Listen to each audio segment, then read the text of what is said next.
Hi, Fashion Dolls. Happy Wednesday, July 2nd, and welcome to another new episode of Style by Stevie.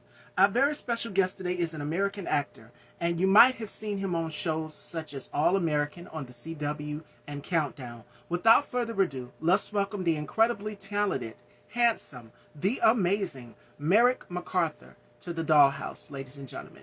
Hi, everyone. Welcome, welcome, welcome. Please share the live. Welcome, welcome to the Dollhouse as you come in.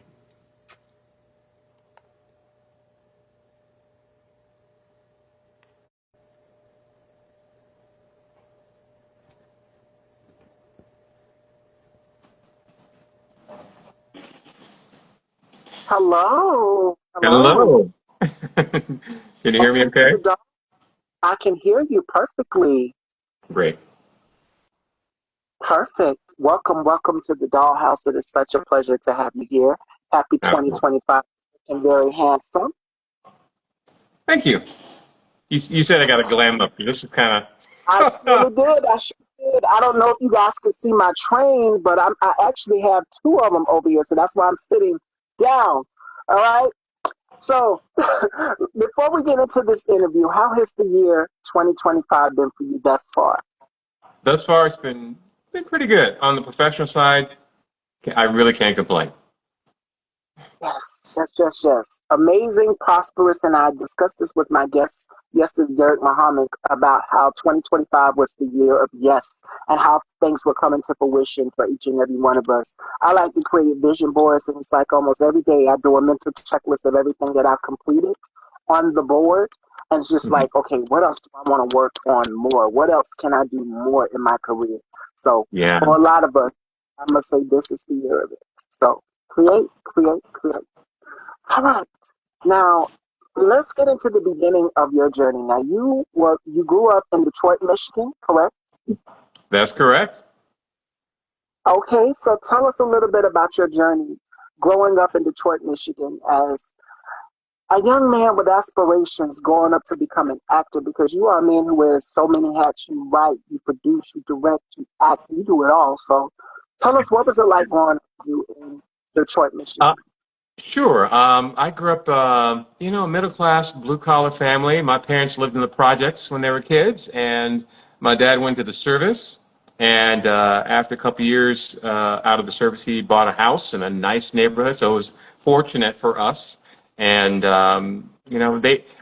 both of my parents later, when I was a little kid, joined the Detroit Police Academy, and they both graduated the academy the same night. So they were probably the first married couple to graduate the police academy, at least in Detroit. So I grew up with two cops as parents, which was I loved it. I didn't really know any different necessarily. They were still wonderful parents. They were cops, and they had crazy stories about patrolling the streets of Detroit. And when they were cops, it wasn't as violent as I think people see in different cities now and associate with Detroit. But yeah, it was a strict upbringing, but also one of instilling strong values for me growing up. One of those was getting an education and getting a job and having some financial security with a job and having a family, and that I did. But I also early on knew that I loved acting. Had my first instance of that when I was a kid in elementary school, and then in high school I went to Cass Tech High in Detroit, and that there I got into theater at Cass with some other people there, and I knew I had this love for it. But at the same time, at Cass, which is an acclaimed school for its education value, I studied electronics and was on the path to becoming an electrical engineer. And so I did that. Went to Cass, went to college, ended up transferring out to San Diego, and was an engineer in San Diego for several years before making a full switch to acting. And look at that. Look at the comments. Merrick is a great actor. We hope to see case technicians. Yes. Hi, Cass Pure Lux. technician, that's right. Yes. I can't even see the comment. Let me see right here. Countdown TV series says Merrick is a great actor. We hope to see more of him in Countdown. This district attorney definitely has some surprises in store for us. Absolutely, they're absolutely right about that. There's a new episode dropping today. If you haven't seen episode 4, but certainly watch episodes 1 through 3 to get better context. But yeah, new episode today. It'll be a weekly drop on Countdown on Prime.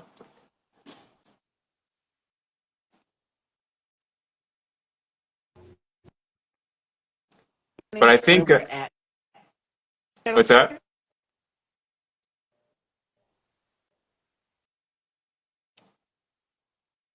Maybe I'm having trouble hearing you. Uh-oh. I think my buds are messing. You got a little, Can you hear me now? little. Can you hear me now? I can hear you. Yeah, I certainly can. Yeah, absolutely. So it took a lot for me to do this. For one, leaving engineering to become an actor, um, it's not only not a logical progression, it was a very difficult one for me because I didn't know anything about the business. I just knew that I loved acting, and I learned pretty early on that I really needed to know the business of acting and the entertainment business of acting, and that's been a strong part of my success is learning the business. And I would encourage any new actor coming up to realize that your love of acting is paramount, yes, but you also, if you're going to have a career in this, really need to study the business because contrary to what you might think, it doesn't just happen. You don't just show up with this great talent and people, oh, let's give you this, that, and the other. No, there's a whole mechanism. There's several mechanisms involved for you to get to these places, and you need to know how to maneuver. And knowing how the business works is your best chance to being successful at that. Now, you started off as a student and then you were a part-time waiter. Everybody has to start off somewhere in the business to Yeah. get that foot in the door to kick it off. Now, your parents didn't originally want you to get into acting, and it's most of our parents' reaction about us wanting to pursue a career in entertainment or become a singer. And the most recent, I could go back in time, we were talking about this with my guest, Derek Muhammad, yesterday. We did a whole music spill. We were just going back in on our favorite singers. Brandy and Monica are going on tour. And I was watching this interview with Brandy, and her daughter also sings as well too, Sarah. And she was doing an interview with Arsenio Hall. And it was Hmm. her and her mom, Sonia Norwood. And she said, no, I don't want my daughter to follow in my footsteps. No, I don't want her to become a singer. No, she's going to be a dentist. That's most of our parents' reaction when we say we want to get into the entertainment business. So what changed their mind for them making them support you as it pertains to acting? Well, a couple things about that. So, one, your story, what you're talking about, reminds me of. I think there's a famous story about like Mike Tyson, one of the great boxers, Oh, and yeah. the kid wanted to be a boxer, and Mike Tyson was like, "No, absolutely not." Now, in that case, I understand. It is a dangerous, dangerous profession to be a boxer. Not only potentially risky and health-wise damaging for you. So I understand that. For my parents, it was more. And I don't want to concede that they did not want me to do this. I think what they wanted for me is happiness and success in life and whatever I chose. And I think that they, along with many of my friends and family at the time, knew that I had I was proficient in mathematics. I was very gifted with that. So pursuing something like engineering was a smart move for me. It was a secure, safe move because they could see that I would easily find that success, which I really did. And I love that. So my mother, for example, she when was on this path to engineering, I was making it. She knew that I still loved acting, and I would kind of try to do a little bit of acting here and there, little small, non-professional things. And she said, America, this is what you want to do. You need to do it. And that hit me a lot. And then later in life, when she passed away suddenly, I knew that that was a pivotal point for me to make a decision about what I wanted for my life. If I want to go through life and wonder what if, and I decided that I didn't want to go through life wondering that. So I made the leap. I left engineering. I took acting classes. Somehow got an agent pretty early on, and then I was also working like side jobs. As a new actor, you need some other extra income as well, and that's how I built up over time, working until maybe a few years in, I was able to just work as an actor and not have to do any other job. So that was that was one thing. But yeah, it was mainly that I grew up in a blue collar working class community and as a mainly black community in Detroit we were. It is about, hey, we're about mobility, upward mobility, and that's security, and that's foundation, and that is minimal risk because we weren't about that as much. So that was probably the one thing. And it wasn't so much my parents, it was more me, like worried. And I was, Yeah. I had this fear about it, about going off and risking and trying something that had no safety net and not having any, real security in a sense. So my parents were behind me. I think after I really came on to be an actor, I had a lot of family that were like, so wait a minute. So you don't know how much you're making every month? You don't know how you're paying? And I was like, yeah, that's part of it, is that you've got to trust and have faith that you're going to make it. And I liken it to now pretty much any new business owner. You're in the same boat. I mean, you try to start a store or a business. You take out a loan. You're trying to get clients. You don't know if it's going to work. It might fail. But you're willing to take that because it's something that you really want to do and you see yourself being successful in this. And that's where I was with acting. Yes, and not just that, but you've also attended the University of Michigan, the University of California, and San Diego. So it's Mm-hmm. always good, as you said, it goes back to piggyback off of what you just said, which is having that second job, having something to fall back on. That's our only parents is concerned, is to making sure, Yeah. because tomorrow's not promised in this business. And Right. Countdown TV series says genuine and humble. We really couldn't have asked for better for the cast. Yeah, that was. It's been such a joy working on this show, Countdown, and my auditions for this role, and then going to the callback with the producers, Derek Haas and Jonathan Brown. I mean, it was one of those experiences where you understand why it took you years and where that study, acting classes and learning the business and all that really comes into play was part of that audition process for Countdown because it was all there. I was ready when I came in for that callback for Derek and Jonathan and the casting offices of Lindsay Baldessere and Michael Rappaport, and it was just me at my best. And so getting the role, it was a beautiful moment. I was sitting in a restaurant with my wife and we got the call from my agent. But at some level, I knew that I deserved that role because I knew how much I was prepared. And I knew how much I got along with the guys in the room, with Derek and with Jonathan, and how we kind of felt it. We were sort of working the scene out for the audition, and all of us got it. It was one of those vibe moments that you want to have in an audition. And you've got Jensen Ackles also on the show. When I think of Jensen Ackles, I think of shows like Supernatural. If you guys remember that, we're going way back in time, but this is a whole different arena. You've also done shows, one of my favorite, which is All American, and I interviewed one of your co-stars, Kareem Grimes, and this was around the time the pandemic broke out. Oh my Mm-hmm. God. I mean, you've done shows like Rebel. Countdown is out right now on Amazon Prime. Make sure you guys go and check it out. June 25th was the date that the show premiered, which was last month, not too long ago. So, I mean, make sure you guys go and check it out. And Countdown TV series says, because you deserved the role.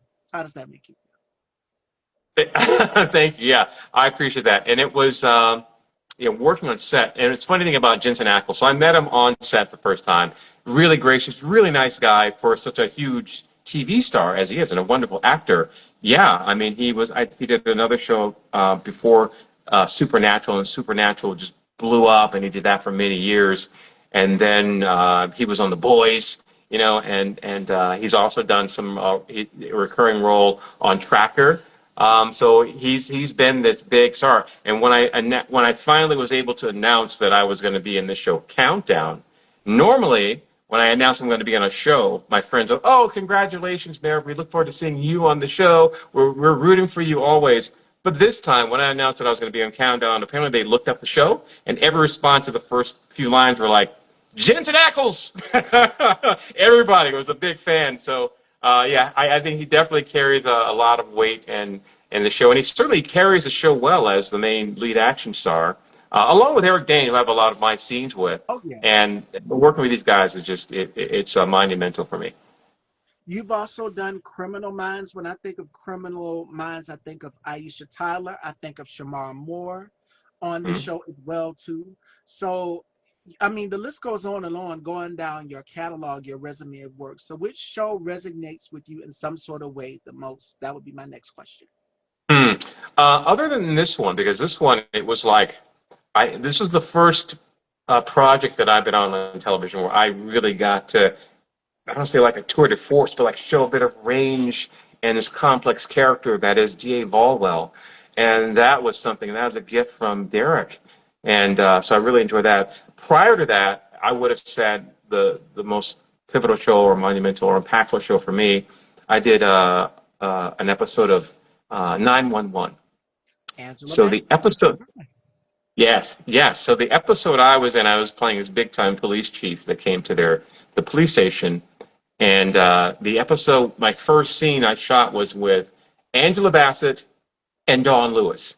That was my first scene for the show, and it Well, was me in a posture of trying to sort of intimidate Angela Bassett and Dawn Lewis. And it sounds ridiculous because it kind of felt that way at the time. But that was one of those times where I normally don't get starstruck when I work with actors, but Angela Bassett and Don Lewis, how could I? How could anyone? You know, and yeah, that was that moment. You know, at some point we were filming our first scene, and we are doing takes and changing lighting and things like that, and we are kind of paused, just me standing there facing those two, and I was trying to hold it together as much as I could.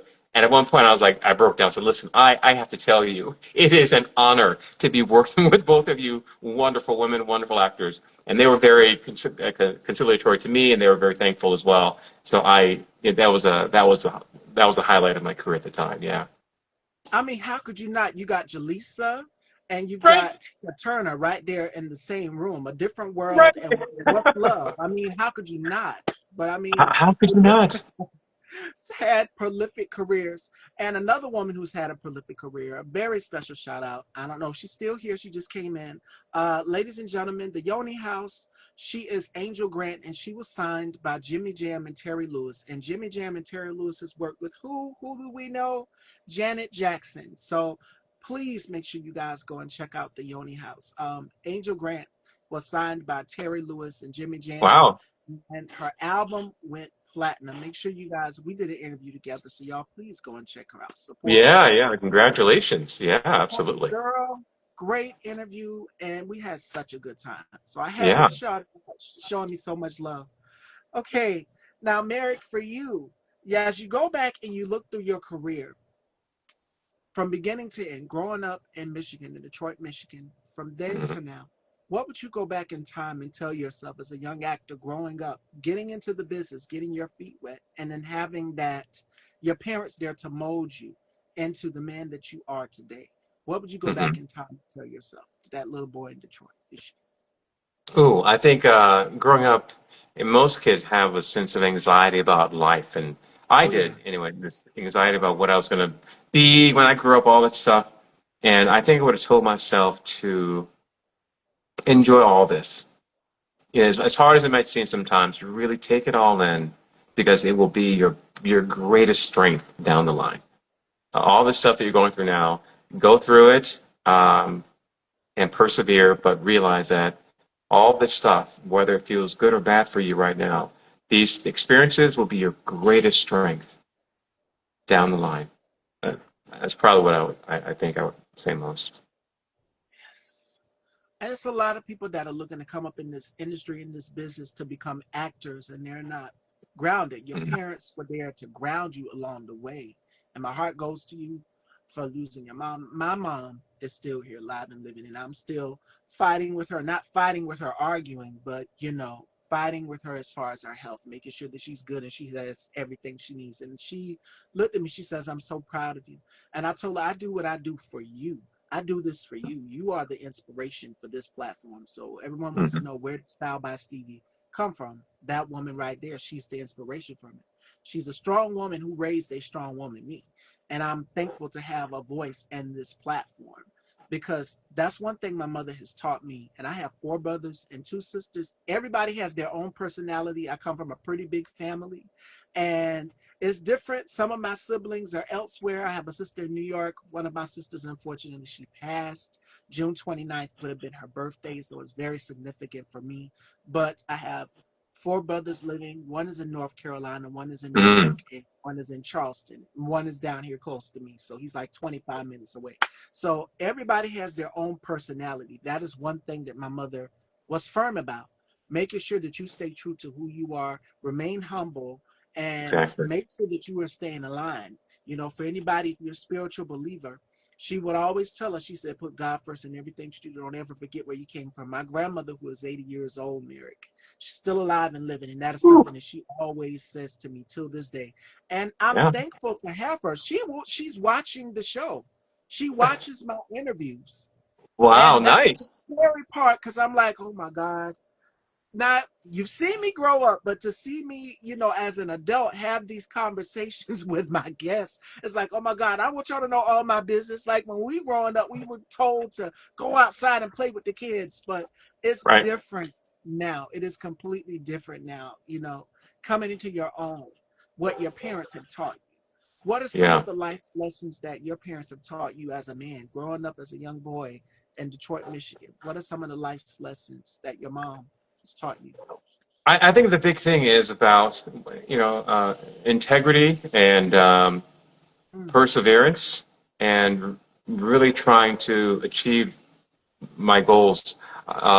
They were very grounded people, my mother and father, and my family, and it also kind of a large family, kind of like yours in Detroit. And yeah, it was these values of, you know, um, really kind of giving your all to something and trying to be your best at whatever you do. And that's one thing I've carried through anything I've taken on is I want to be the best of whatever I do, or at least at my best at whatever I do. And so that's one thing I brought to, when I was an engineer and as an actor, and that helps me as well because I've learned that when you're being, like you said, being true to yourself and being the best you, that is something that audiences connect with. That's something that casting people and directors can see, and that is another path to your success. Is you know being true to yourself and being at your best. And yeah, I will always appreciate my family, my parents for that. my God. And it's such a blessing to anybody out here. If you have both of your parents, cherish them because they are there to guide you and nurture you. My father was a Marine vet. So me, Hmm. how did I get? I know a lot of people like, how does she come on time? How do you stay? Shout outs to my colleague Alvin Tittentat, this for that. I will be joining him on his panel Sunday. We will be getting into some things, discussing some things. So make sure you guys tune in for that. But for me, my father was a Marine vet. My brother served and my uncle served. So that structure, that discipline, being able to have the drive to show up punctual and on time, I get that from my father because he was also a truck driver too. So they blue collar guys. And he's a big Hmm. guy. I was not about to talk back to him. I was terrified. He put the fear of God in me, y'all. So the reason why I am the way I am today, which is like this structure, this woman who has it all together. I have my flaws, but that is one thing I can say I'm thankful for my dad is he taught me how to be structured, disciplined. Yes. Things, make sure that you do things this way. Make sure that you are speaking up. One thing I can say I'm thankful for my mother taught me to be a nurturer. And from a woman, as a woman, that is something that women we automatically do, which is nurture. I go into mother bear mode. I'm very protective and I take people under my wing and I become like big sister to them. Like shout outs to my sis Simone Jones. That's like baby sis to me. And we just clicked instantly when we first met. And I said, you my little sister. And I'm big sis. So if anybody messes with you, they gotta go through me. And I'm very protective over anybody that I love. Anybody that Alvin will tell you, Tit and Tat will tell you. I'm very protective and I will go to bat for you. I'll defend. And I'm not about to back down. I'm a Scorpio. So I will get you. That's how I am. I will get you. I'm gonna get you. And I'm gonna make sure that you held accountable. But one thing I can say for certain is that's what my mother's always told me. She said, be the voice to those who don't have a voice. If there's Hmm. someone there, make sure that you are standing up for them as well too. And she also taught me to have a heart, be gentle, be protective of people, look out for your brothers, look out for your sisters. We always were taught that growing up, look out for your Hmm. family. So if I'm creating a bond with someone and I've gotten close to them and they're practically like my family, oh yeah, it's up and it's stuck. I don't play about family. I do not play about family. And that's key and crucial to me.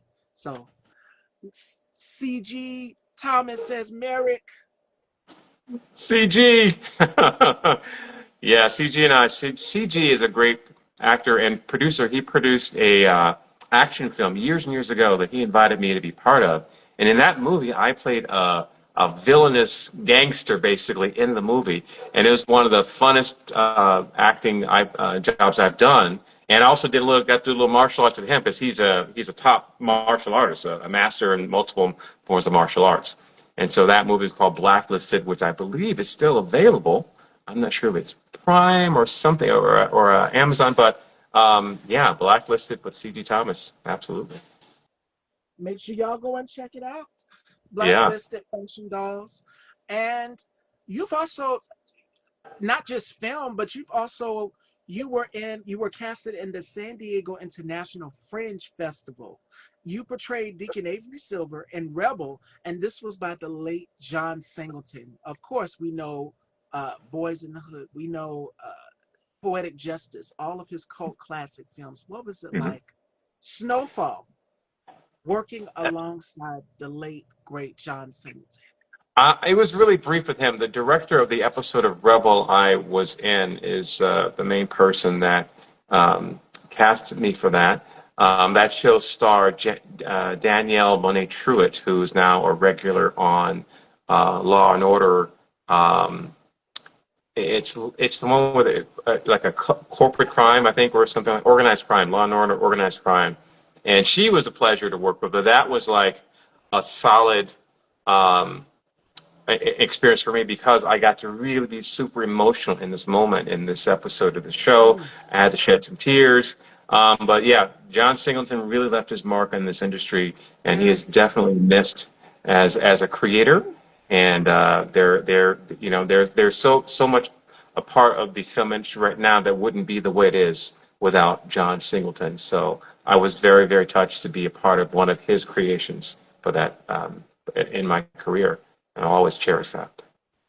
And CG says that you are definitely a class act. Thank you, CG. Yes, yeah, it was. Yeah. It's good to have people that you know through over the years and keep in touch with, and you support each other. And that's one of the things that CG and I do is kind of give each other some support on things, and that's part of it too. Being an actor in the business, it's about building relationships with people, not just with what people can do for you, but just people. Everyone's working at having a great experience in building and creating things, and you want to take joy in people's success. Whether or not it can benefit you or not, that you should always be one who is generous with your kindness and to compliment people when you see them doing a great job and seeing them succeed. That's something that should feed you as well as a human being, not just as an actor. And it as a byproduct, that also gives you some success. But do it because it's the right thing to do, because that's part of being a good human being. Absolutely. Another highlight in your career, because you've had so many, is you became eligible for an Emmy for your role in House of Pain. What was it like getting the news that you were eligible for an Emmy? Oh yeah, as a guest star, you can submit and be to be eligible. You're eligible to run for an Emmy, and working at House of Pain was a wonderful experience for me. Tyler Perry produces that. It's at his studio, and so that was the first time because it shoots in Atlanta, and I booked this role. I'm in California, I'm in LA, and I'd had many, many acting jobs up to that point. They treated me well, gave me some comfort, maybe, treated me real nice and comfortably when I got to set. But Tyler Perry's production of House of Pain, that was the first time that they actually came to my house with a black car service to pick me up and drive me to LAX, fly me first class to Atlanta, set me up at a very nice hotel in Atlanta. So that was the best treatment I'd ever had an actor. And I'll never, I mean, I realize that Tyler Perry gets it. He knows how to treat actors, and I'm really, really thankful that I was a part of that as well. And now, you are attorney Grayson Vallwell in Countdown. Now, what can we get from your character this season right here? What can you say? I know you can't give a whole lot away. Ooh, I cannot give a whole. I think Grayson Vallwell. I'm a very complicated character. I'm here as a DA of Los Angeles. I am trying to do right by the people of Los Angeles, and certainly I would like to climb the ladder in politics to do more for more people in the country and perhaps all of America. Who knows? I mean, people sometimes politicians have that plan, and that's where Dave Vallwell is. He is really trying to go up in the ladder to help more people. And I know that I'm under suspicion right now because I come off as a negative character and I'm butting heads with Eric Dane's character of Nathan Blythe. But I really feel like when I approached the role, I approached it with, whatever the story unfolds for me, I am trying to do what I think is the right thing. So good guys do this and bad guys do this in projects and in real life. They think they're doing the right thing, and that's how you pursue and progress in a challenge like the one that the Ballroom has. So yeah, you'll see that come through.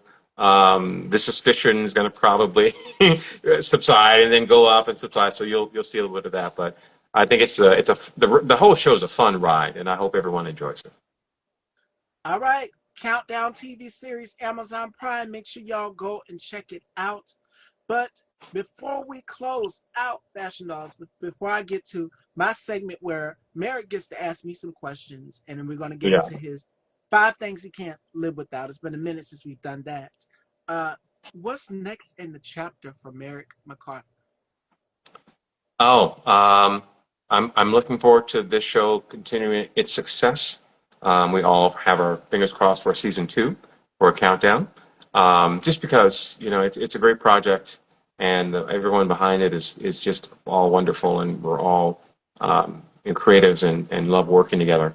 There are other projects that I've gone out for. There's one in particular that I just started work on that I can't tell you the name, but I can say that it is iconic is a word I will use for the show.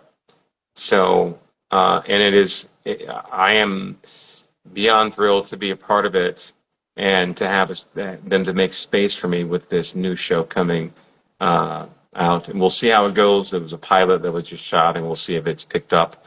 But either way, it was a wonderful experience. Once I can announce, Stevie, I will happily come back, and we can go all in, because I would love to share with you this story as well. Yes, so y'all have to stay tuned. And Countdown TV series just said they just dropped online the scene with episode 4, from episode 4 with Eric Dane. Absolutely stunning. Oh, yes, my scene with episode with Eric Dane for episode 4. Yeah, that was one of those intense scenes. I'm certainly looking forward to everyone watching that episode. Again, watch 1 through 3. But the new episode number 4 just dropped, and thank you for the compliment there about the moment. It was an intense moment, and with Eric Dane and I, and we worked really well together. I felt in this. He is mastered what he does, and my work is really just kind of working off of him and what he's doing, because I'm the person who's in need or who wants something in this, and he's basically, his objective is the opposite of mine.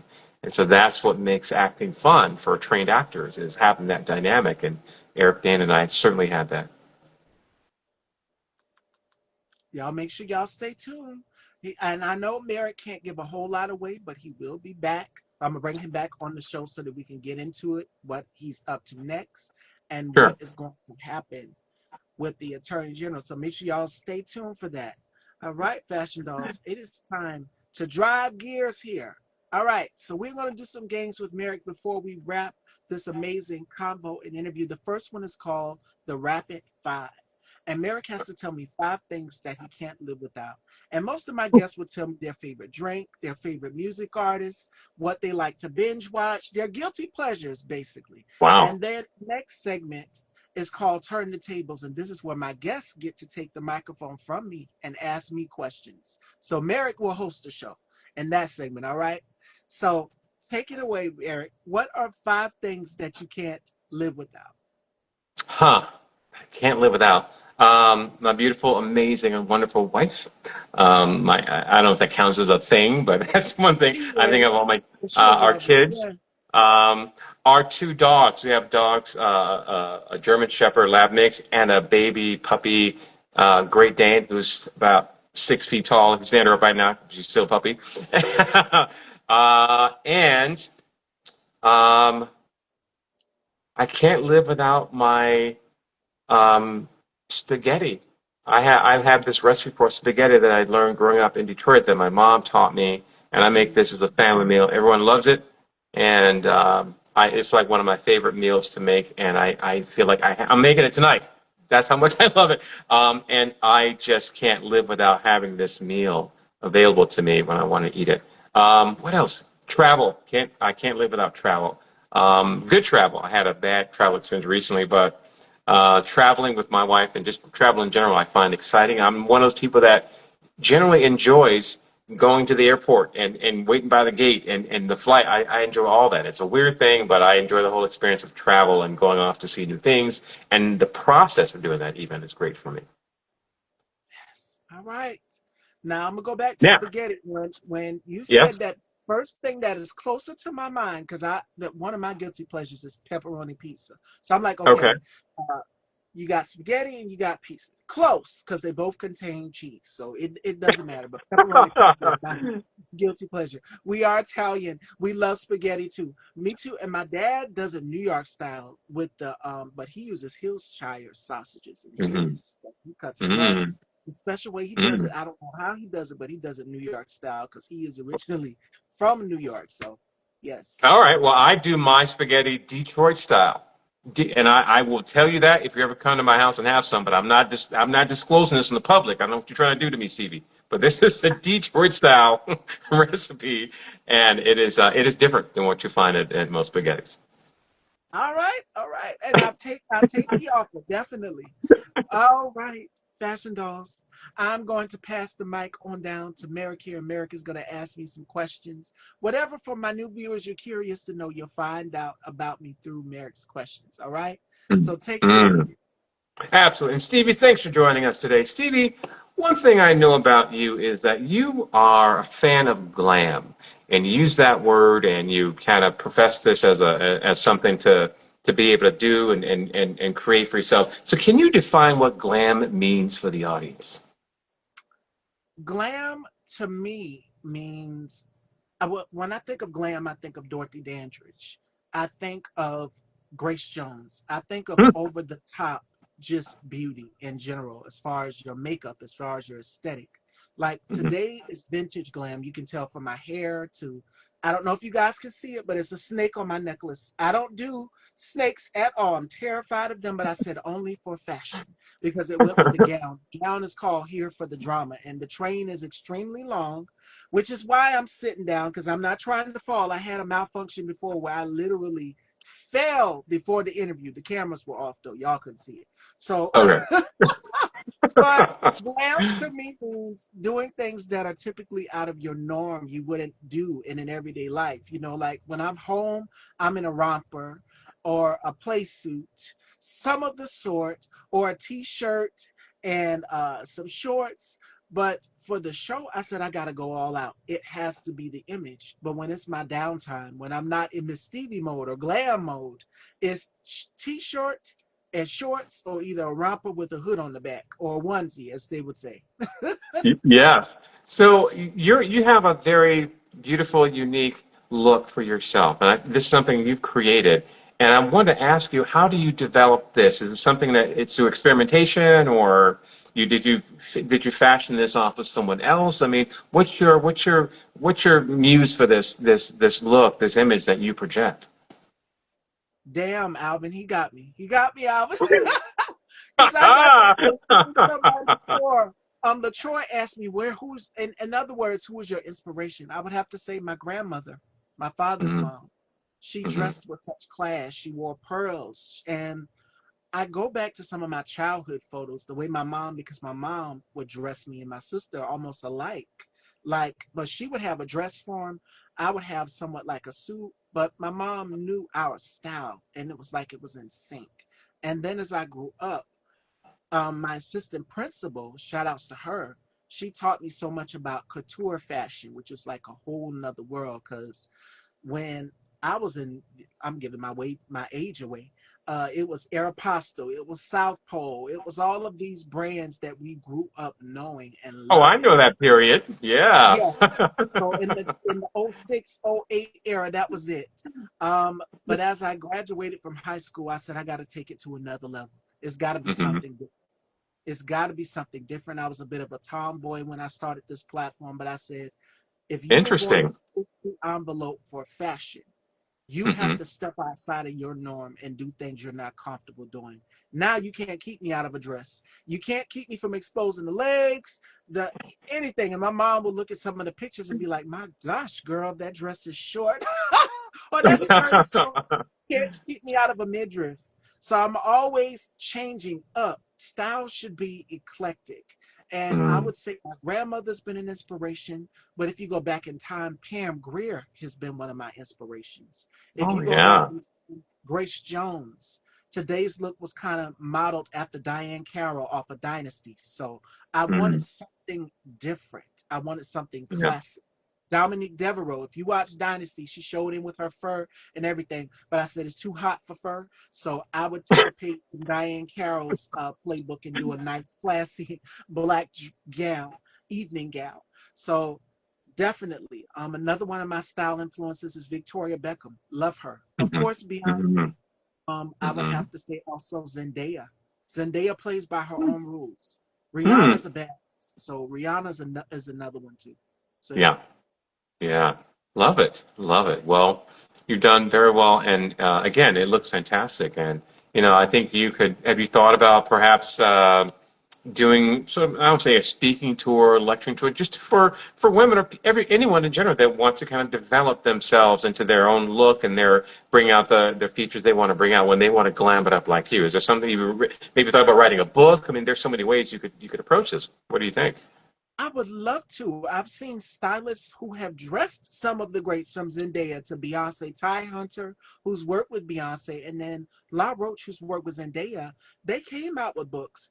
Stacey London is another stylist as well, too, who's worked with the stars. And I see them Mhm. writing books. So for me, I definitely could see myself writing a book on teaching women, and not just women, but men or people in general, on finding their own individual sense of style. Because for me, I had to play up with a lot of things throughout the years of growing up into my own. And I would say jeans, denim, but now it's couture, it's over the top. I'm like a Barbie doll. You can't keep me out of a gown. Or the most recent one with the feathers that shocked everybody. And then, but that was for when I did my interview with Olga F. One thing about me is I don't believe in repeating looks. I love to change up. I'm like a chameleon. I don't stay the same. So tomorrow, who knows what color my hair will be? Who knows what color I shocked people because I came on here with green hair one time, Merrick. Green Oh, hair oh, and a crop oh. top. And I said, okay, if you got the body for it, show it off. Hmm. And everybody was so shocked because it wasn't typically not me. They would typically see me with blonde hair, which is one thing that people know me for, or either black hair. But they're just like, we missed the blonde. I said, no, I love the dark hair. Dark hair for me, or black hair for me, it's more mature, it's more mysterious. I have brown eyes, and it's something about black hair that just make my eyes pierce. They're already almond shaped. So Hmm. that black hair makes them stand out even more. So I was gonna do blonde, but I said, you know what? Black is classic. Chef's Uh-huh. kiss. Yeah. Yeah. Yes. Nice. Nice. Great to hear. So thanks for sharing that with us. Yes, yes, yes, yes. As many questions as you want about fashion, about life, about goals, whatever you want to know. Oh, Where do you see this show going? What's your plan for the show? What's the next level for you? Oof. I would love to, like you said, I would love to write a book. I would love to do a lecture, a master Mm-hmm. class on fashion. When I Mm. did my interview with LaTroy Gardner, shout outs to him, the one man catalog, he said, "You're such a historian." I said, in the back of my mind, a historian?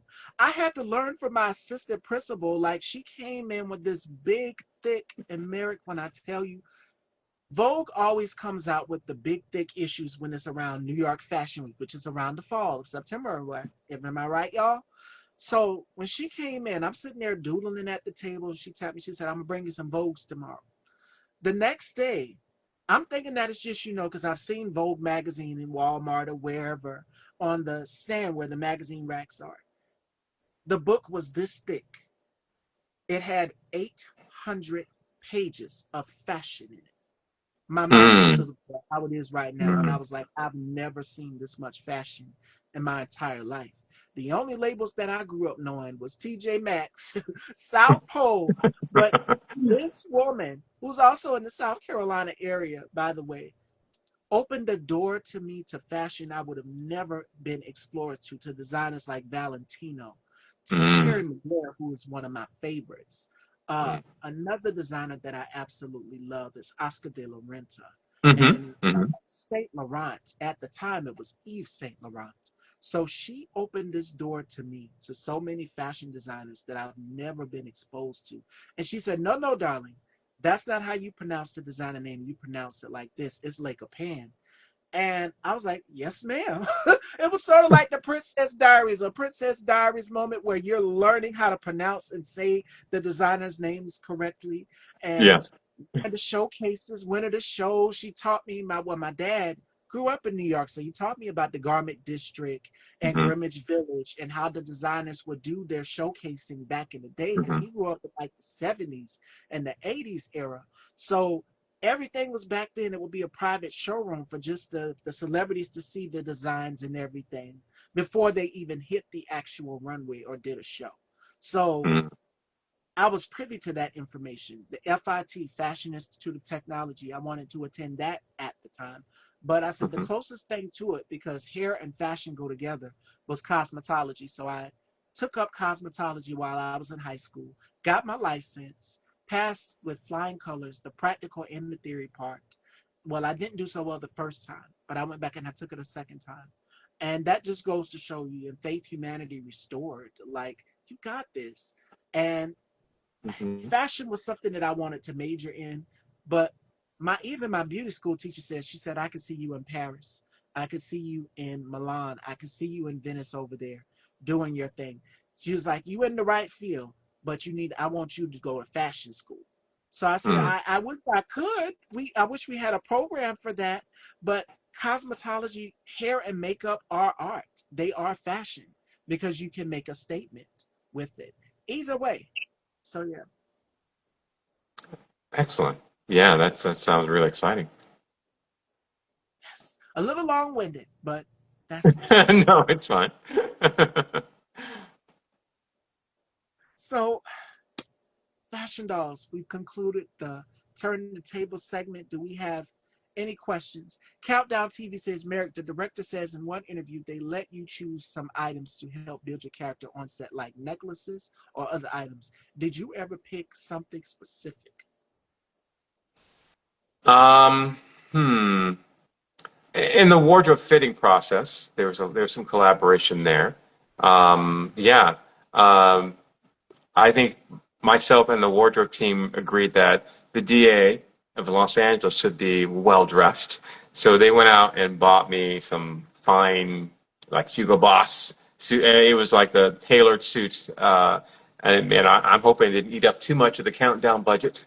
But they made sure that I looked good, and I was very happy and thankful for them for allowing me to have some input in that. Because, and that's what I auditioned in. I have these tailored suits that I have, and so my audition was me in this tailored suit, and I'm like, hey, I think what they liked, what they saw, that should be part of this too. And I think Derek said, yeah, that sounds good. So yes, that was the thing they did for me, is allow me to be in designer ups, tailored suit looks, and it felt great. really helped me elevate the character, I think. And that's the best part, when the producers or directors of the show give you creative input on what you want your character to look Hmm. like. Even on Living Single, one of my favorite characters on there is Regine Kim Fields. Hmm. And she, just coming out of the facts of life, she said this in a recent interview on the podcast Reliving Single with Eric Alexander and Kim Coles. She Hmm. was saying that she wanted people to see her than less than a child star. She's a woman now. So Yes. it's like he had some of the input of what she wanted Regine to look like. And that's key and critical and important. And I just see your comment. Chrissy, thank you. I see you with your own fashion line, Miss Stevie. What a great interview with Merrick McCartha. And he also says, great acting, Merrick. Thank you so much, Chrissy. I appreciate it. I don't want to say your And full tag name. I don't think I can say that, can I? Chrissy something 395. Thank you. yes. And Yes. Chrissy, I could too. I could too. I mean, if you've got singers who transferred over into the fashion world, from Victoria Beckham to Jessica Simpson, if Hmm. they can do it with me hosting this platform, I can do it too. Queen Latifah, I think she at one point had a clothing brand, and she had fragrances and merch. So who knows what God has in store for me, because I do want to have my name on magazine covers. That's happening because I'm seeing my name write articles. If you guys go and check out shout out Satan's, they did an article on me as well too in their publication, Original Magazine UK, The Style Report. I'm one of the writers and contributors for that. So it's happening already. But I would Yeah, love I'm to be ready. in Vogue. I would love to be on Harper's Bazaar, sitting front row next to Anna Wintour and Well, I was going to say, Anna Wintour Beyonce. is just, she's taken on a different role. So to let them know, you're ready to step in, if Anna Wintour's got to go do another position with Vogue, you can step in that role. Just tell them. That's all you got to I would love to. I would love to. Anna, if you're watching, if you ever see do. this, Brett. I would love to. Yeah, Anna, yeah, go ahead and recommend Steve for this job. This is ridiculous. All right. You're innovative, you're insightful, you have a great foresight of where fashion's heading. Stevie, so I think you'd be a great candidate for that job. Thank y'all so much. Fashion Dolls, what you think? Sound off in the comments. I I wouldn't think me per se. I mean, I would be great for it, but I think Zendaya would. I want to be Everything's, yeah, somebody like her. yeah. Zendaya is Yeah. one to watch out for because she does the unexpected. Like when she Hmm. showed up in this gladiator, female gladiator at one of the Dune film premieres, Hmm. there was Hmm. vintage Terry Mugler. It was the Robo, the Fembot. That's what they called Hmm. it. Hmm. And Zendaya is one to watch out for. So you don't know what you're going to get with her or me because I'm always changing up, but she's one to watch out for. So I mean, I would gladly take the offer if Anna said, "Hey, Miss Stevie, we want you to do it." I would love it. I've been reading Vogue since, like I said, high school. When my assistant principal, she put me on to all of the different fashion designers and exposed me to this new world of couture fashion like never before. You wouldn't actually wear some of these pieces out every day if you're going into work because people will look at you crazy. Like, y'all Hmm. seen the Geico commercial with, was it the Geico commercial or was it, I can't remember, it was the insurance company commercial with Fran, and Fran, she wears the red lipstick, and she I cannot remember which insurance company, and they gave her a new hairdo, and the stylist molded her hair into like this little tree. That would be me. Like that would turn my head like that. Like, really? That's Are couture you, fashion. Like that's how people would look if you come in dressed in something you wouldn't typically see them in. But if you're going out to brunch, then I say let have, go crazy, be as crazy as you want to. I have friends, and I would be the Carrie Bradshaw out of the group. I would literally show up in a ball gown, and you'd be like, "Girl, you always got to show up." And I had one of my classmates. She ran into me in the store, and I kid you not, she said, "You still out here causing problems?" Because I'm very mm, vocal, I'm very outspoken, and we was teasing, we was laughing about it. I said, "Girl, you know what? I'm still showing out. As far as fashion goes, yes, I'm still gonna continue to keep pushing the envelope and being my own trendsetter. Carve your own path out." So I mm, commend Rihanna and definitely Grace Jones. Grace Jones She didn't care what talk show she would go on. It was very avant-garde. You Hmm. didn't know what you were going to get with her.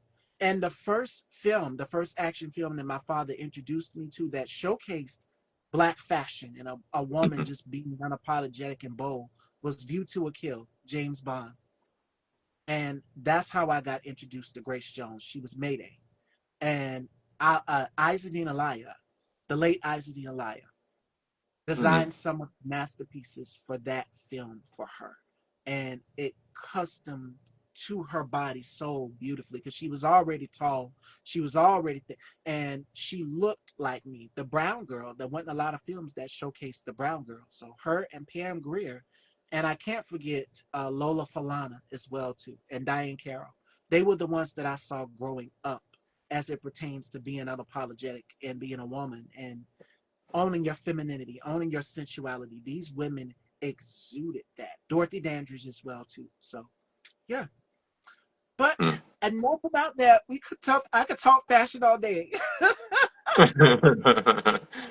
But Merrick, before we let you go, what are some gems? Because I had such a great time chatting with you. We had this interview planned in the works. What are some gems that you would leave to up and coming actors, aspiring actors from the Detroit, Michigan area? Because there's a lot of talent that booming, if not in Detroit, then Chicago. And where I'm at down here in South Carolina, the late Chadwick Boseman, you've got Viola Davis. It's so many that have come down here from my city of South Carolina. It's like, what is in the water? What advice would you give to the next generation of talent coming from Detroit? If you're an actor and you're trying to pursue this as a career, understand that one thing you need to have with you is a true, deep love of the craft of acting. Like study. Never think you're gonna study and then be done studying. It is something that is an ongoing life thing, is building yourself up, building your skills as an actor, and building your experiences as an actor. Because acting, for me, it's a performance, people can say, but it is also an experience for the actor. And you want to build and grow those experiences. So have that love for acting as your foundation. Make sure you love that first. Because if you don't, then you want to find something else that maybe you can have on the side to do. Because the having the love acting will carry you through most things.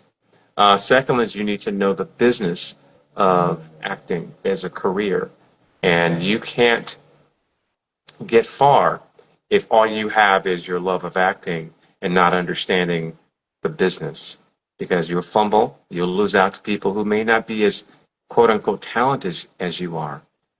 So make sure that's something that you realize you need to do as well. A lot of wonderful, amazing schools out there. Some of them I've attended, and a lot of them, too few of them, I think, don't really go in deep about the business of acting. So find another way for you to figure out how the business works. So those are the two things I would impart. Whew. And today's final thought, Fashion Dolls, today's final thought ties into what Merrick just said. And this is about creativity and honing in on your craft. Today's final thought comes from an amazing artist, and we all know him and love him, Bob Ross. And Bob Ross says, you don't make mistakes, just happy little accidents. And as an artist, as a creative, we're bound to make mistakes. We're bound to have to go back to the drawing board. But don't let that one little mess up stop you from getting to the next destination of success to get where you're at. And I must say that I made a lot of mistakes, didn't know what I was doing because I started off so young, right after high school, and 7 years of doing Style by Stevie. And in the beginning, just getting my feet into the business. I must say now at 31, I get it because of maturity. When you're starting off like in your 20s or in your teens, you're young in the business, you don't know, you're having to be molded. But I must say, with the right support system behind me, I'm happy and proud of the woman that I've become today, which is independent, which is outspoken, which is creative in a sense. And I want people to have that same mentality. Oh, well, I just made up a word. So There you go. Webster's, okay. Mentality, y'all. Hmm. Mentality for everyone. But I want everyone to take that little gem and that nugget with them as you go into your destination and write the next chapter in your life. That's why I asked you that question, because we're always wanting to work on more. And in the beginning, I also asked you, how has 2025 been for you thus far? But I want you all to continue writing the chapter, because the chapter doesn't end here. And I know a lot of us are in times of uncertainty, but you can't let that stop you from your greatness. There's a quote also from Rihanna that says this: yes, it's going to be chaos around, but focus on getting to the finish line. And I want everyone to focus on getting to the finish line of any projects you want to complete, anything that you want to do it. Now is the time. Go after your vision. I was watching Denzel Washington, and Merrick, you remind me so much of him. Denzel Washington did a speech, and he was saying about going for your passions, going for what is yours, going for what your destiny and what your purpose is. And I want each and every one of you to know that. Yes, that's what I get for picking on my colleague, the other colleague, Bubs the God, Alvin, because he butchers words and he gets tongue tied. So I butchered a word. So yes, mentality. Go ahead. But I want you all to remember that. Be great in your approach. Be great in whatever sets your soul on fire. Be great and be intentional about doing something. Countdown TV series on Amazon Prime. Make sure you guys please go and check out Merrick. And Merrick, where can everyone else check you out and follow you? Because I would love to bring you back on the show. It was Sure. such an honor. Yeah, thank you. You're welcome. Everyone's welcome to follow me on Instagram. It's at therealmerrickmccartha on Instagram and also on Facebook and Blue Sky also. But yeah, feel free to reach out. And also, my website is merrickmccartha.com. Yes, and that's Countdown TV series. Make sure you guys go and follow for updates. Thank you, Miss Stevie, for the interview. You are so welcome, Countdown TV. And of course, thanks to Merrick. See you in the next episode, July 9th. Stay tuned, y'all. Stay tuned. All right, and this interview will be uploaded to Style by Stevie Daytime on YouTube. So head on over and subscribe if you have not. And it will be saved here on the gram so you can go back and catch the replay. Joining me tomorrow, Devontae Brown. And I will see y'all then, Fashion Dolls. Take care, everyone.